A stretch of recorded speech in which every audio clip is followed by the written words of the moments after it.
September 1985. Cupertino, California. A man walks out of the building he created for the last time. He is 30 years old, a millionaire, famous, revolutionary, and he has just been fired from his own company, the company he started in his parents' garage. The company that bears the fruit he chose as its symbol, Apple. Steve Jobs stands in the parking lot, keys to an office he no longer has, security badge that no longer works. 10 years of his life. Gone. The board chose someone else. John Sculley, the man Jobs himself recruited, the man he trusted. Now Sculley has taken everything. Jobs gets in his car, drives away. He does not know that this firing will be the best thing that ever happened to him. He does not know that 12 years later, Apple will be dying, and they will beg him to come back.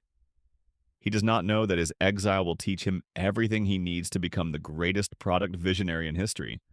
Right now, he only knows one thing. He has lost everything. This is that story. Steve Jobs is 21 years old, college dropout, barefoot, vegetarian, meditating Buddhist, difficult, abrasive, brilliant. He sees something nobody else sees. Computers do not have to be for hobbyists and corporations. They can be for everyone, for artists, for teachers, for normal people, personal computers. He convinces his friend Steve Wozniak to build one. They work in Jobs' parents' garage. The Apple one. 50 units, hand-built. It works. But Jobs wants more. The Apple II, with color graphics, with a plastic case. Beautiful. 1977. The Apple II launches. It is a revolution. Suddenly, ordinary people can own a computer. Schools buy them, families buy them. Within 3 years, Apple is worth hundreds of millions. Jobs is rich, famous, on magazine covers. But he is not satisfied. He wants to change everything. Here is what you need to understand about Steve Jobs in the early 80s. He does not just want to make good products. He wants to make perfect products. Insanely great products. He obsesses over details nobody else cares about. The color of the circuit board inside the computer? Nobody sees it. Jobs insists it must be beautiful anyway. The font on the screen. It must look like calligraphy. Perfect curves, perfect spacing, the shape of the case, the feel of the plastic, the sound the disk drive makes. Everything matters. This makes him impossible to work with. Engineers hate him. He tells them their work is shit. Do it again and again and again until it is perfect. People quit. People cry. But the products are magical. Jobs is working on 2 projects. The Lisa, named after his daughter. The daughter he refuses to acknowledge as his. The Lisa is revolutionary. Graphical interface, mouse, icons, windows, everything computers will become. But it costs $10,000. It fails. Jobs is humiliated, but he has a backup. The Macintosh, smaller, cheaper, more focused. Jobs pours everything into it, works the team 100 hours a week, screams at them, inspires them, breaks them, rebuilds them. January 1984, the Macintosh launches, the famous commercial, directed by Ridley Scott. A woman throws a hammer at Big Brother. Your Orwellian nightmare is over. The Macintosh will set you free. It is the most famous tech commercial ever made. The Macintosh itself is beautiful, revolutionary, but it is slow. It does not have enough memory. It cannot run business software. Sales are disappointing. The Lisa failed. Now the Macintosh is failing. Jobs needs someone to blame before the Macintosh launches. Jobs decides Apple needs professional management. He recruits John Sculley, president of Pepsi, a marketing genius. Jobs flies to New York, takes Sculley to dinner, makes his pitch. Sculley is hesitant. He has a great job, great salary. Why leave for a computer company? Jobs looks at him, delivers the line that will change both their lives. Do you want to sell sugar water for the rest of your life? Or do you want to come with me and change the world? Sculley cannot resist. He joins Apple. At first they are partners, Jobs the visionary, Sculley the operator. But tensions build. Jobs is impossible, screaming at people, calling their work garbage, alienating everyone. Sculley tries to manage him. Jobs resents it. The Macintosh is not selling, the board is worried. Jobs blames Sculley. Sculley blames Jobs. Something has to give. April 1985. The board meets. Sales are down. The company is struggling. Sculley makes a proposal. Strip Steve Jobs of operational control. Let him keep the title. Chairman, but no real power. Make him a figurehead. The board discusses. Some object. Jobs created this company. This is his baby. But others argue he is too difficult, too erratic, too focused on perfection instead of profit. We need stability. We need adult supervision. The vote happens. Sculley wins. Jobs is out. May 1985. Jobs learns he has been removed from the Macintosh team. His team. The people he recruited. Trained. Tortured. Inspired. Sculley has taken them. Jobs tries to fight back. Goes to the board. Demands they remove Sculley instead. The board refuses. They have made their choice. It is not Jobs. September 1985. Jobs resigns. Sells all but one share of his Apple stock. Walks away. He is 30 years old and lost. What do you do when you lose the thing you built your entire identity around? Jobs does not know. For weeks he wanders, travels, thinks, friends call. Steve, what are you going to do? Jobs does not have an answer. Then slowly an idea forms. If Apple does not want him, he will build something else. Something better. September 1985. Jobs starts Next Computer. Takes 5 senior Apple employees with him. Apple sues him for stealing employees, for stealing secrets. Jobs fights back. Eventually Apple drops the suit, but the damage is done. The narrative is set.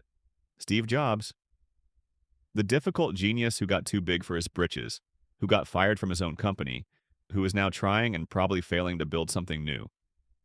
1986 to 1996. Jobs is in the wilderness. Next builds computers. Beautiful computers. Black cubes. Perfect edges. Revolutionary software. But they are too expensive. Too focused on perfection.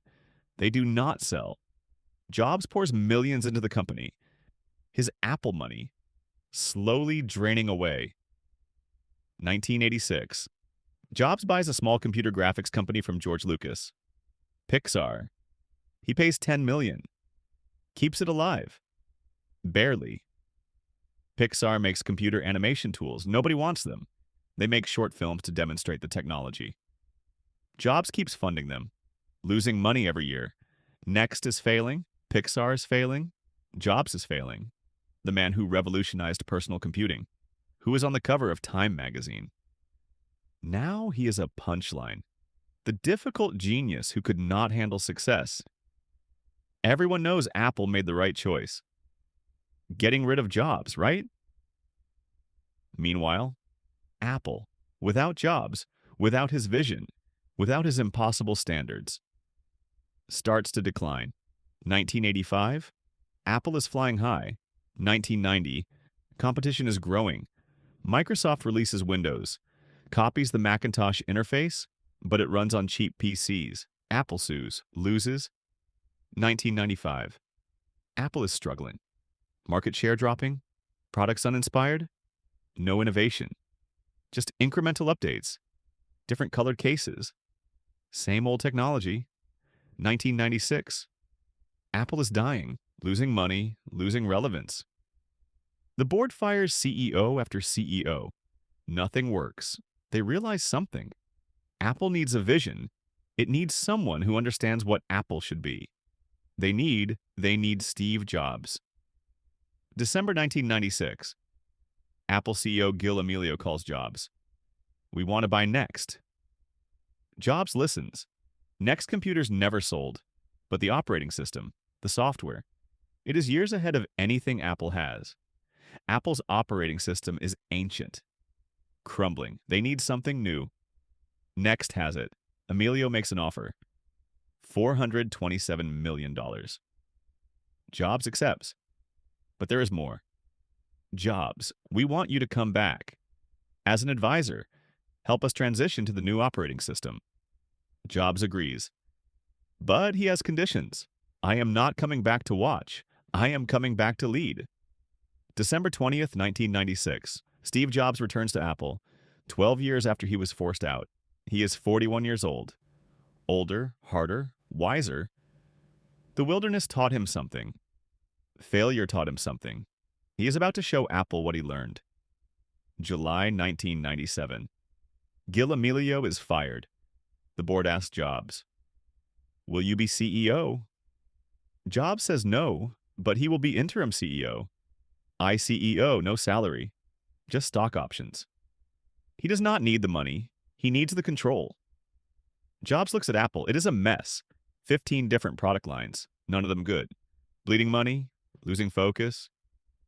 Jobs calls a meeting. All the product managers. He draws a 2x2 grid on a whiteboard. Consumer, professional, desktop, portable, 4 quadrants. We are going to make 4 products, 1 for each quadrant. That is it. 4. The managers panic. But we have 15 product lines, thousands of people working on them. Jobs is ice cold. Kill them, all of them. We do 4 things. We do them insanely well. Everything else, gone. Within weeks, Jobs fires thousands, cancels dozens of projects. Wall Street is horrified. Apple is dying and Jobs is cutting. But Jobs sees what they do not. Apple is not dying from too little. It is dying from too much. Too many products. Too many compromises. Not enough focus. August 1997. Jobs needs to change the narrative. Apple is not the company for boring people. It is the company for crazy ones, the misfits, the rebels, the troublemakers. He approves an ad campaign. Think different. Black and white images. Einstein, Gandhi, Martin Luther King, Bob Dylan. The voiceover. Here is to the crazy ones, the misfits, the rebels, the troublemakers, the ones who see things differently. They are not fond of rules, and they have no respect for the status quo. You can quote them, disagree with them, glorify or vilify them,